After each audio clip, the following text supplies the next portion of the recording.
Okay, it's another story. It's kind of gross, not like Vice gross, but it's kind of gross. So if you have some kids, maybe you might want to tell them to leave the room because we're going to put a gross alert on this one because it is kind of gross. Okay, I can't use a word for it.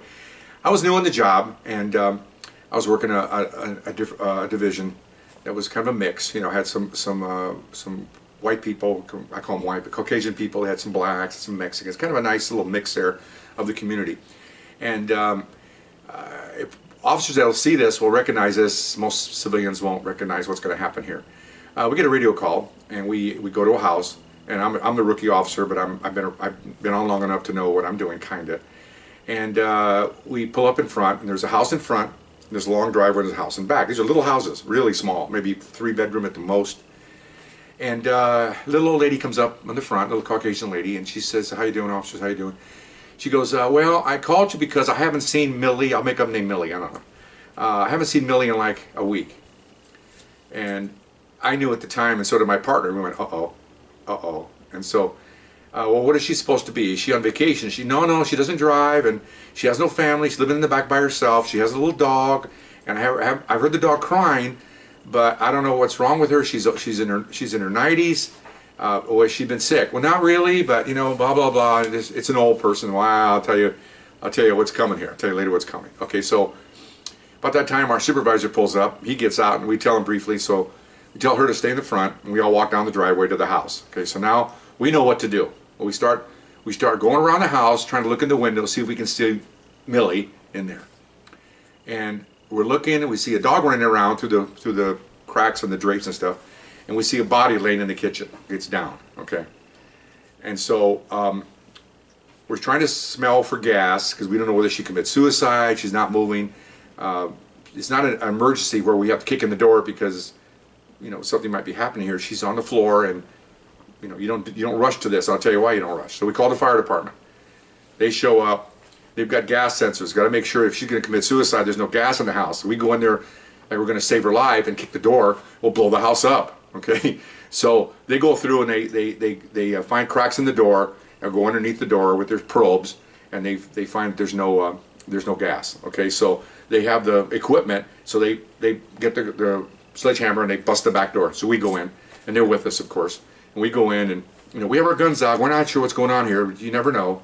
You know, that maybe somebody's in there. Maybe she was killed. Well, this is what we saw. Okay. The dog is not barking. It's a little small dog, and the firemen kind of pushed the dog into one of the bathrooms to get it out of the way while we're going in, and locked it in the bathroom.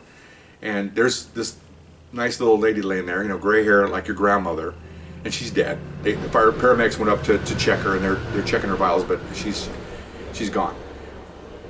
Let me back up a little bit. When we walked through the door, there was a distinct odor of dead humans. I'll explain that. I was in Vietnam.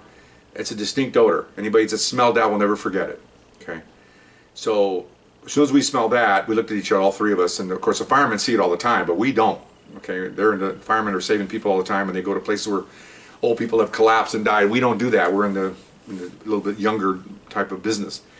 So the smell hits you, and so we knew she was gone. But then, nevertheless, they go in there and go through their role of trying to see if she might be alive. Well, as soon as they get to her, its smell gets stronger, and they're checking her. And as they're checking her, I'm looking down at her, and her right eye is missing. Her right below the eye socket, right where the nose is, from there all the way to the cheek, and from right here up to the chin, from the cheek all the way to the middle of the nose is all gone. Her face is gone, and you can see her teeth and her gums. Well, actually, she only had some teeth left because she was an older lady. Gums and whatnot. Okay, what happened was I don't know what the coroner will say, she fell and died somewhere along the line here. And she has a dog in the house. And you know what's coming. The dog needs to eat. The dog needs to drink. Okay, we don't know how long she's been dead. Again, I'm not going into details about that. I'm just saying that past experiences and training and what I've seen before, the animal has to eat. Now, the only moisture you can find in the house is her mouth, okay, and soft parts of her body. In this case, it was her eye. So he probably ate her eye, and he probably licked and chewed away at her mouth because that was where the moisture was. Pretty sad, okay. And so we called the animal control. They came out and took the dog, and we asked them what's going to happen to the dog, and they looked at us and go, they're going to have to euthanize it because it's eaten human. You can't save the dog. So, okay, I don't know what, I'm not a dog expert. That's what they do. So took the dog away. Our role was done. We would make sure everything was safe, everybody was okay. So we basically back out a little bit. The firemen are there, and they're trying to have a way to fix the door because they're gonna wait for the coroner.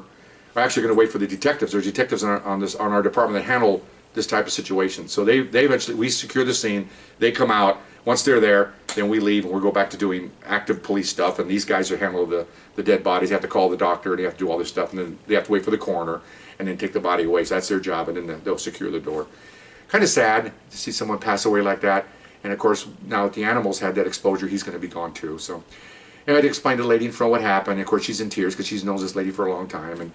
And she even said, yeah, you know, people die. I mean, she was very resolved to that. And so we told her, yeah, that's what happens. And she says, yeah, you know, she had no family. And it was kind of sad. But, you know, life goes on, life and death. And sometimes you see sad things. And that was a sad thing. So anyway, that's my story about the dog and the old lady. So anyway, I hope you enjoyed it. At least not fun, but I hope you enjoyed it. It's informational. All right, thank you very much. See you next time.